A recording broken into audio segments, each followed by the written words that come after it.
먹을 것이 부족하던 7, 80년대와 달리 현대인들은 깨어있는 동안 계속 먹고 있죠. 풍족한 식사 덕분에 더 이상 영양실조 같은 병은 걸리지 않게 되었지만 비만으로 인한 고혈압, 당뇨병, 고지혈증, 지방간 등 성인병의 위험에 노출이 되고 있는데요. 특히 40대 이상 여성분들의 경우 다이어트가 정말 어려워서 중간에 많이 포기하곤 하십니다. 30대까지만 해도 며칠만 덜 먹어도 빠지던 살이 왜 40대 이후부터 안 빠지는 걸까요? 왜냐하면 40대에 접어들면서 호르몬 변화가 급격하게 생기게 되기 때문입니다.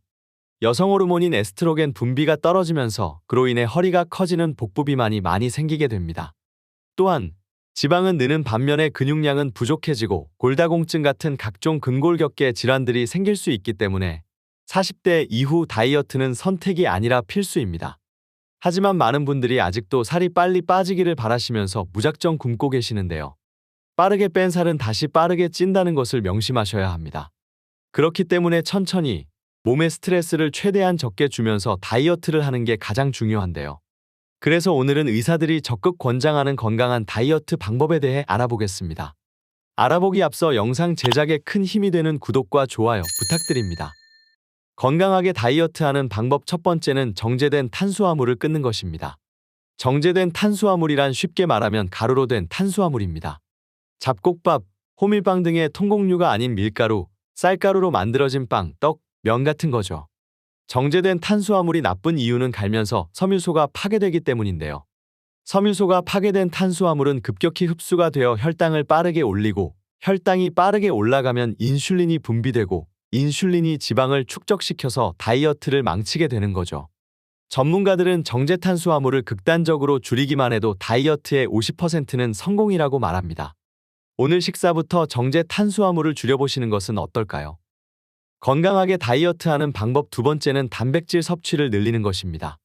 대체적으로 남성보다 여성, 특히 중년 여성분들의 식습관을 보면 단백질 섭취가 부족한 경우가 많은데요. 보통 단백질이 탄수화물보다 맛이 없기 때문에 덜 드시는 경우도 있고 중년 여성분들의 경우 자라오는 동안 단백질을 자주 못 먹어서 입맛에 익숙치 않아서 덜 드시는 경우도 있습니다. 하지만 전문가들은 다이어트 시 단백질 섭취를 반드시 늘려야 한다고 말하는데요. 그 이유는 근육량을 높여서 기초대사량을 늘릴 수 있기 때문입니다. 몸무게가 많이 나가지 않는 마른 비만의 경우에는 더욱 단백질 섭취를 늘려야 한다고 하니 오늘부터 밥상에 고기, 생선, 계란, 두부 등 단백질 반찬을 늘리시는 것을 추천드립니다.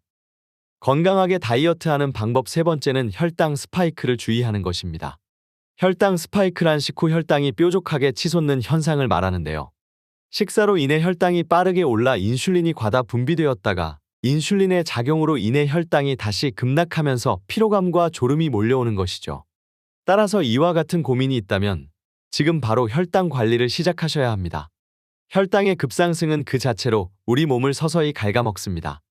먼저 치솟은 혈당을 낮추기 위해 췌장에서 인슐린이 과다하게 분비되므로 췌장이 혹사당해 당뇨병 위험이 높아집니다.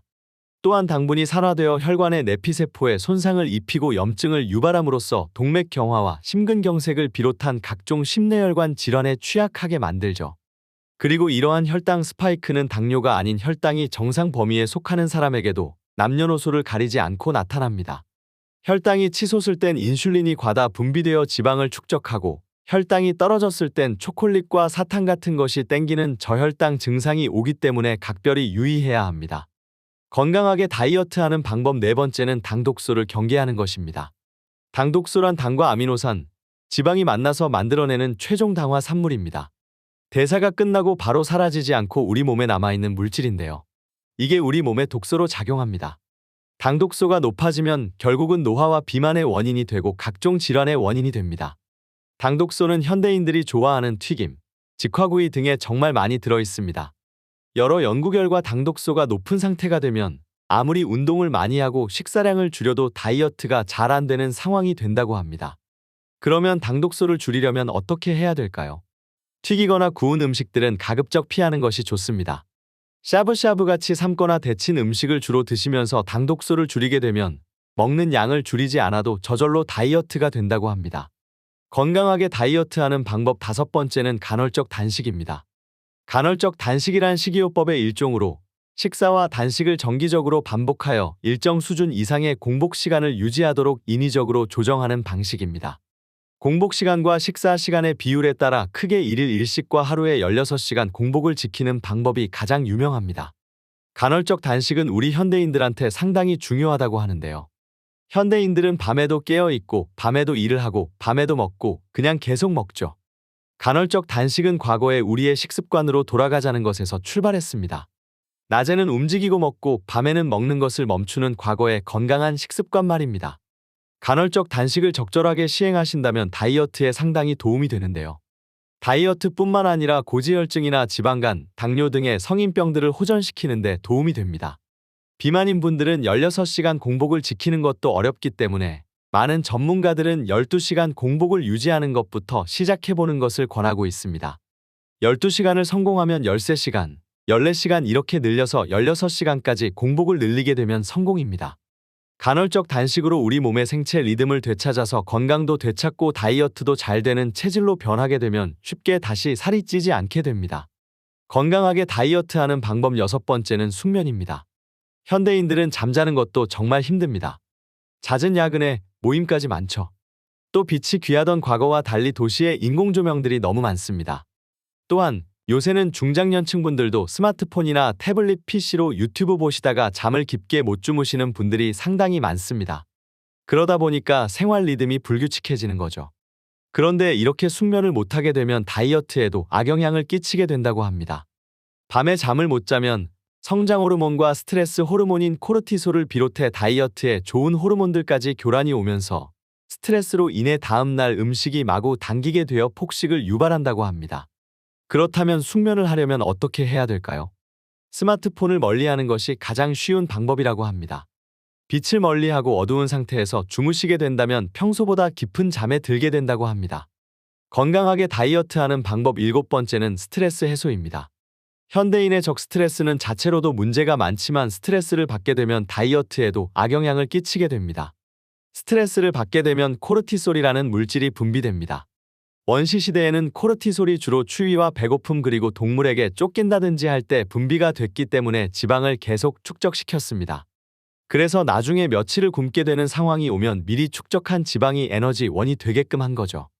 그런데 현대인들에게는 굶주림이나 생존 때문에 스트레스를 받을 일이 없지만 상사에게 혼나거나 금전적인 문제가 생겨서 스트레스를 받으면 선사시대와 똑같이 작동해 지방을 축적하는 것이죠. 특히 복부 지방을 많이 축적하게 만듭니다. 다이어트를 하실 때 향정신성 약물을 먹고 스트레스 받아가면서 다이어트 하시는 분들 계신데요. 그렇게 되면 스트레스가 생기니까 다이어트는 실패하게 되는 거죠.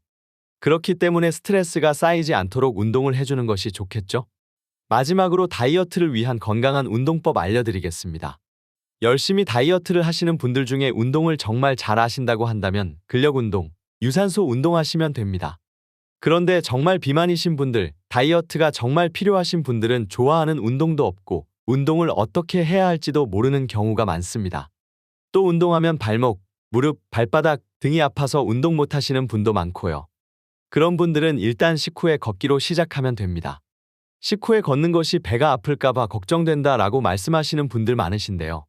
속도를 천천히 배가 안 아플 정도로 걸으시면 됩니다. 식사 후에 혈당이 쭉 올라가면서 살이 찌게 되는데 운동을 하면 혈당이 올라가다가 멈추게 됩니다. 또 운동을 하시면 기분이 좋아져 여러 가지 몸에 좋은 호르몬들이 생기기 때문에 다이어트 효과가 배가 되는 것이죠. 중년의 다이어트는 반드시 건강하게 하셔야 됩니다. 건강을 빼고 다이어트를 생각하시면 안 됩니다.